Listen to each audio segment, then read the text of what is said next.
Howdy.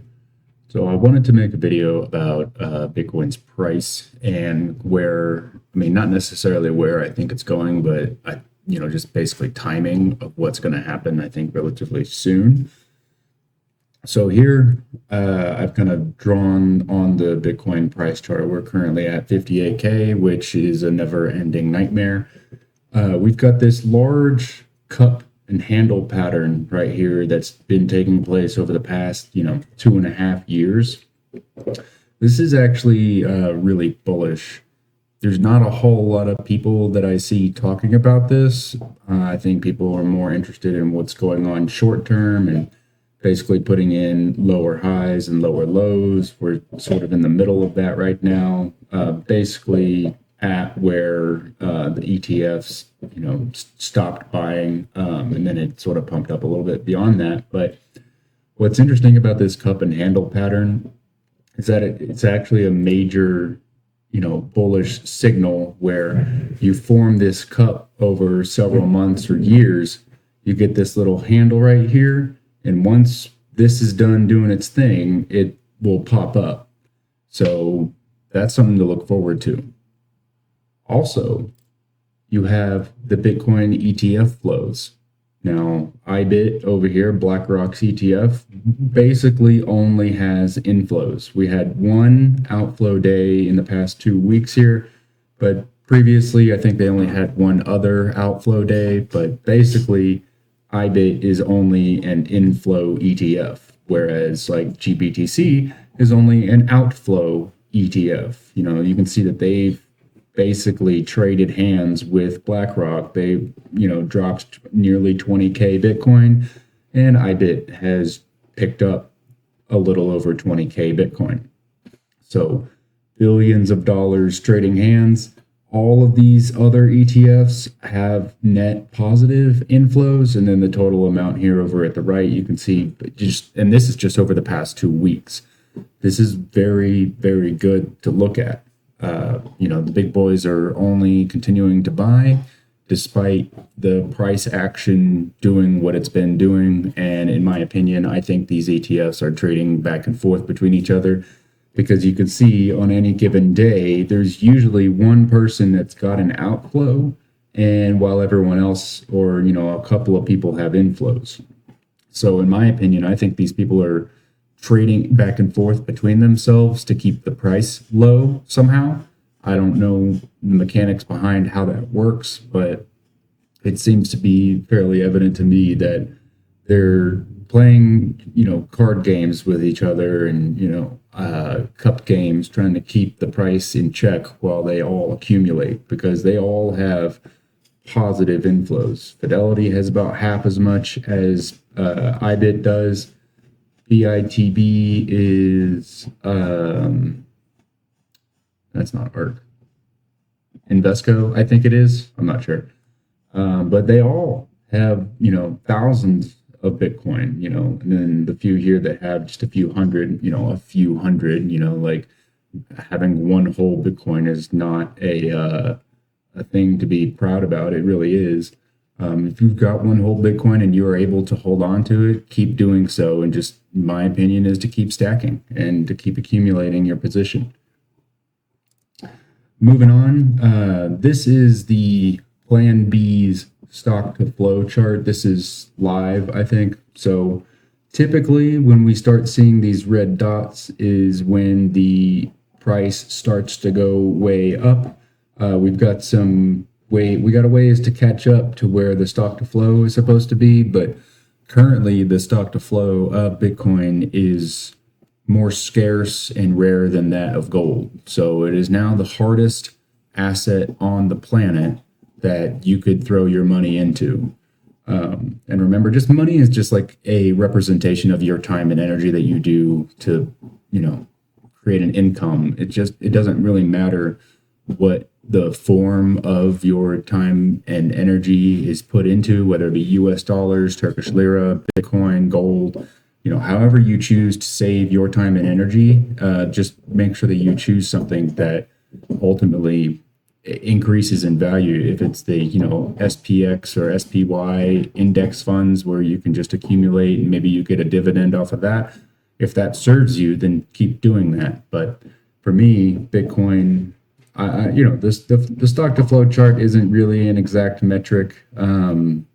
It's interesting to look at. It's colorful. Plan B, spent a lot of time putting this together, and we'll see if it catches up and hopefully reaches this line up here. I hope it does. And the rest of this year should be a telltale sign of what's to come and what's to happen.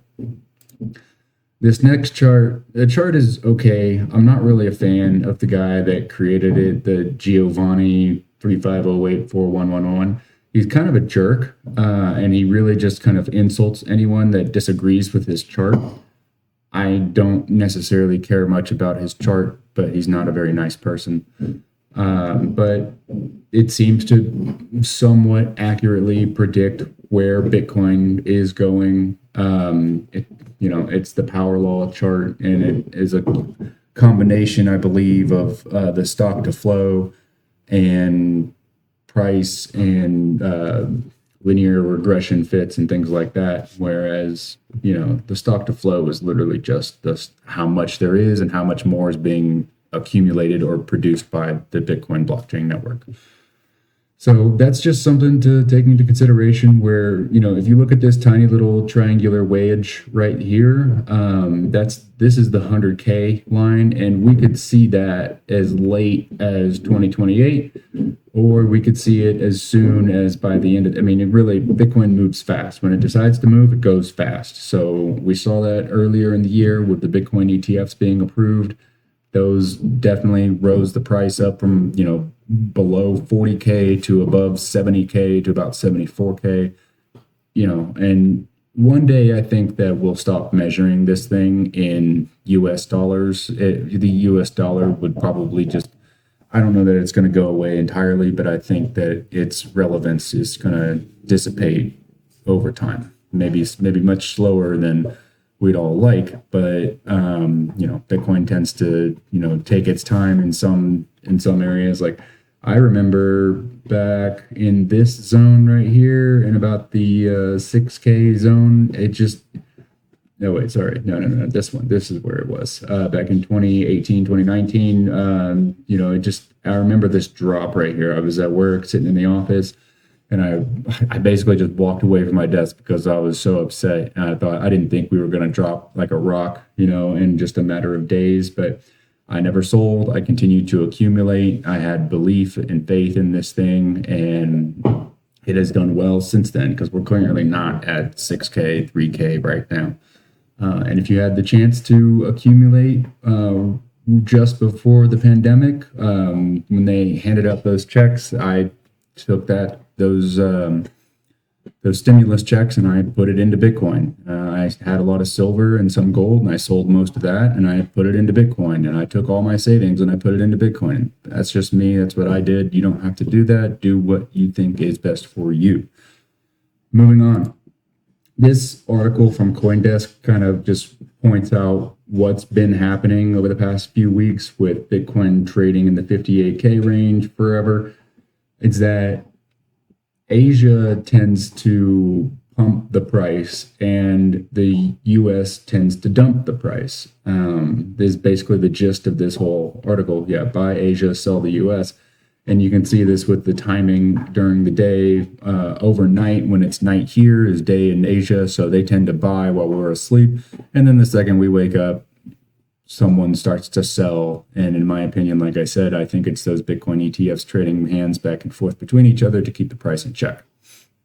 That all being said, the major catalyst for the next price move is probably going to be the federal funds rate cut. So this is from last time. You can see, back in the early 2020s, where the Fed funds rate was just under 2.5%.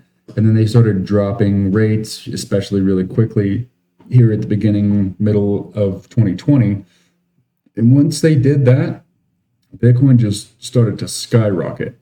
So the Fed funds rate is currently around 5-ish%. And once they start cutting rates, we could have a little bit of chop here because, as you can see, it wasn't a precise. Bitcoin started to go down right when they first started their rate cuts, but then once they really started to drop the rate cuts, and then once they were done cutting rates, that's when the price went up. So we need to have that in mind when the next rate cut comes, is that it's not going to pump Bitcoin's price immediately. Bitcoin will probably go down for, months up to a year, or hopefully not a year, but, into next year of 2025, probably later in the year, you'll have up until that point a good chance to accumulate. And I think that once they're done cutting rates, once they probably get it down to, somewhere in this 0 to 0.5% rate interest number, I think that's when we'll see Bitcoin's price really start to make a move. So I hope y'all like this video. Please like, subscribe, and share, make a comment, and I'll see you in the next one. Thank you.